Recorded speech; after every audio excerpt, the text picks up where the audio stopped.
ಯಾವುದಕ್ಕೂ ಕೂಡ ಚಕ್ರು ಇಲ್ಲ ಪಕ್ರು ಇಲ್ಲ.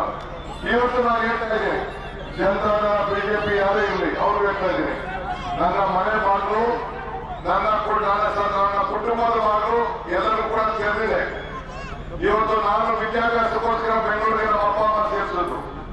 ಇವತ್ತು ನನ್ನ ತಪ್ಪು ನನಗೆ ಆದಂತಹ ಸಮಸ್ಯೆ ಇದ್ದ ಜನ ವಲಸೆ ಹೋಗಬಾರ್ದು ಅನ್ನೋ ದೃಷ್ಟಿಯಿಂದ ಇವತ್ತು ಏನು ನಮ್ಮ ಶಾಲೆ ಇದೆ, ಆ ಶಾಲೆಗೆ ನನ್ನ ಸ್ವಂತ ಜಮೀನನ್ನು ಕೊಟ್ಟು ಏನು ಆಸ್ತಿಯನ್ನು ನಾವು ಬಿಟ್ಟಿದ್ದೇವೆ ಅದಕ್ಕೂ ಕೂಡ ಇದ್ದಿದ್ದಂತೆ ನಮ್ಮ ವರ್ಷಗಳಿದ್ದಂತ ಜಮೀನನ್ನು ಕೊಟ್ಟು ಇವತ್ತು ನಮ್ಮ ಮಕ್ಕಳಿಗೆ ನನಗೆ ಯಾವುದು ನನ್ನ ಮಕ್ಕಳಿಗೆ ವಿದ್ಯಾಭ್ಯಾಸ ಸಿಕ್ಕಿದೆ ಅದೇ ವಿದ್ಯಾಭ್ಯಾಸ ನನ್ನ ಮಕ್ಕಳಿಗೂ ಕೊಡಬೇಕು ಅಂತ ಹೇಳಿ ಇವತ್ತು ನಾನು ಈ ಪ್ರಯತ್ನವನ್ನು ನಾನು ಮಾಡ್ತಾ ಇದ್ದೇನೆ. ಅಕ್ಷರ ಆಶಯ ಆರೋಗ್ಯ ಇವೆಲ್ಲ ಕೂಡ ಕಾಪಾಡಬೇಕು. ಅದಕ್ಕೆ ಕನಕಪುರದಲ್ಲಿ ಯಾರು ಕೂಡ ಮುಂದಕ್ಕೆ ಬೆಂಗಳೂರು ಹೋಗಬಾರದು ಆರೋಗ್ಯ ದೃಷ್ಟಿಯಿಂದ ಅಂತೇಳಿ ಕನಕಪುರದಲ್ಲಿ ಸುಮಾರು 800 ಕೋಟಿ ರೂಪಾಯಿ ವೆಚ್ಚದ ಒಂದು ಮೆಡಿಕಲ್ ಕಾಲೇಜು ಮತ್ತು 800 ಬೆಡ್ಡಿನ ಆಸ್ಪತ್ರೆ ಮಾಡಬೇಕು ಅಂತ ಹೇಳಿ ಈಗಾಗಲೇ ಈ ತಿಂಗಳು ಕೊನೆಯಲ್ಲಿ ಅದಕ್ಕೆ ಭೂಮಿ ಪೂಜೆ ಮಾಡುವಂತ ಕಾರ್ಯಕ್ರಮ ಕೂಡ ಈಗಾಗಲೇ ನಾನು ಹಮ್ಮಿಕೊಂಡಿದ್ದೇನೆ. ನಾನು ಯಾಕೆ ಮಾತಾಡ್ತಾ ಇದ್ದೀನಿ ಅಂತಂದ್ರೆ ನಿಮ್ಮ ಋಣ ತೀರಿಸಬೇಕು.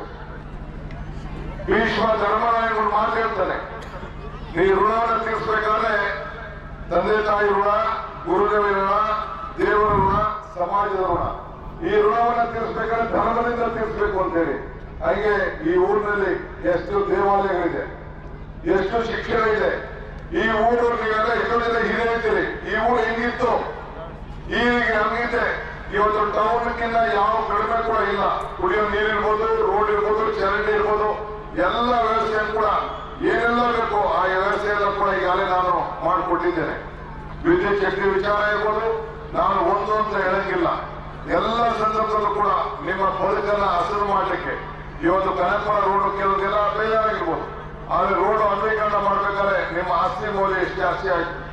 ಇದು ಬೆಂಗಳೂರು ನಗರಕ್ಕೆ ಬೆಂಗಳೂರು ದಕ್ಷಿಣ ಜಿಲ್ಲೆ ಅಂತ ಹೇಳಿ ಘೋಷಣೆ ಮಾಡ್ತಿದ್ದೇನೆ. ನಾವೆಲ್ಲ ಮೂಲ ಬೆಂಗಳೂರು ಗ್ರಾಮಾಂತರ ಜಿಲ್ಲೆಯವರು. ನಾನು ಜಿಲ್ಲಾ ಪಂಚಾಯತಿ ಮೆಂಬರ್ ಇದ್ದಾಗ ಬೆಂಗಳೂರು ಗ್ರಾಮಾಂತರ ಇತ್ತು. ಆಮೇಲೆ ಕುಮಾರಸ್ವಾಮಿ ಬಂದಾಗ ಅದನ್ನ ರಾಮನಗರ ಅಂತ ಸೇರಿಸಿದ್ರು. ಇದು ನಮ್ಮ ಹಕ್ಕು.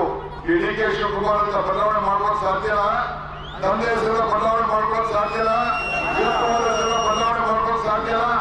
ಅದು ನಮ್ಮ ಹುಟ್ಟು ಜಿಲ್ಲೆ ಬೆಂಗಳೂರು ಜಿಲ್ಲೆ. ಅದಕ್ಕೆ ಬೆಂಗಳೂರು ದಕ್ಷಿಣ ಜಿಲ್ಲೆ ಅಂತ ಹೇಳಿ ನಿಮ್ಮೆಲ್ಲರೂ ಕೂಡ ನಾವು ಬೆಂಗಳೂರು ಜಿಲ್ಲೆಯವರು ಅಂತ ಹೇಳ್ಕೊಳ್ಳೋಕೆ ನಿಮ್ಗೆಲ್ಲರೂ ಕೂಡ ಗೌರವ ಬರ್ತದೆ. ನಿಮ್ಮ ಆಸ್ತಿ ಬೆಲೆ ಎಷ್ಟಿತ್ತು, ಈಗ ಎಷ್ಟಾಗಿದೆ? ಬರೀ ಒಂದು ತೀರ್ಮಾನಕ್ಕೆ ಈ ಮಾಡ್ತಾ ಇರುವಂತ ಅಭಿವೃದ್ಧಿಗೆ ನಿಮ್ಮ ಆಸ್ತಿ ಮೌಲ್ಯಗಳು ಇವತ್ತು ಹೆಚ್ಚಾಗಿದೆ. ನಿಮ್ಮ ಎಲ್ಲರೂ ಜೋಬ್ ಕೂಡ ದುಡ್ಡಾಗಿ ಖಾತೆ ಇರ್ಬೋದು.